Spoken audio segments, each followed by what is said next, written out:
Look at these two phrases, les Amos and les Chiens. In les Amos, you hear AZ sound linking the words. In les Chiens, the S you see at the end of les disappears completely. Same spelling, different sound. So is that S silent or not? The useful answer is silent in one context, available in another. French pronunciation keeps track of the neighbor. Start with the words alone.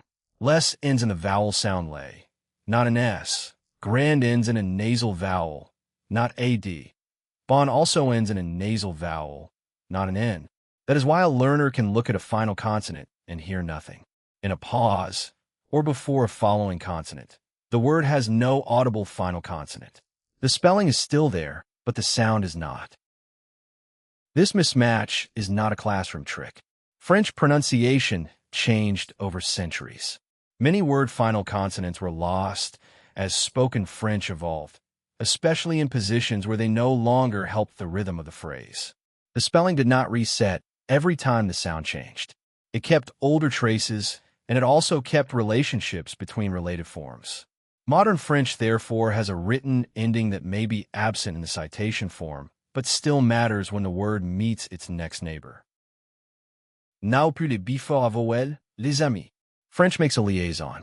The written S is realized as AZ sound and attaches to the beginning of the next syllable, les amis. Put the same les before consonant, les chiens. There is no reason to reactivate that S, so you hear les chien. The important point is not French adds a sound to sound smooth. It is more specific. A normally silent final consonant is licensed by a particular word boundary.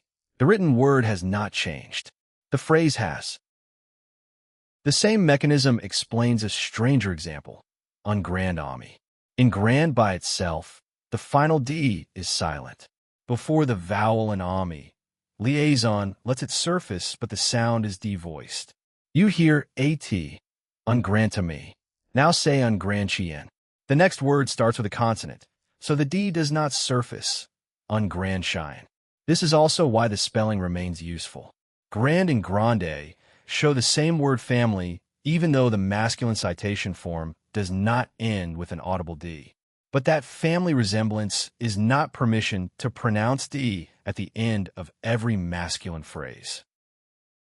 Listen tout un bon ami. It is not a nasal bond followed by an extra N. The N becomes the start of the next syllable, so it stops nasalising the vowel before it. You get an oral vowel plus N, un bon ami. The Académie Française describes the same change in vilain. When N returns to its consonant job, the preceding vowel stops being nasal. So liaison can change two things at once. A silent consonant becomes audible, and the preceding vowel changes with it. This is not a free license to pronounce every final letter. In standard guidance, liaison is obligatory in common type groups, such as the Amos, ILS-AIMET, and a preposed adjective before a vowel. It is forbidden in important cases. Do not link after the conjunction et. Do not link the final consonant of a singular noun in untemps ideal. And a so-called aspirated H blocks the link.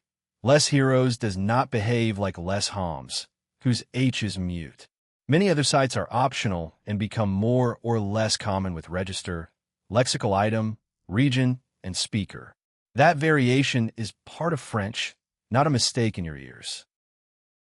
When a final letter looks silent, ask 3 questions. First, what sound starts the next word? A vowel, a consonant, or an aspirated H? Second, how tightly are the 2 words joined in the grammar? Third, is this a known liaison site? Or am I inventing a link? That gives you a better rule than any final letter mnemonic. A French ending can be silent here, latent there, or pronounced as a stable part of the word. The spelling is a map of those possibilities. Read the phrase, not just the last letter.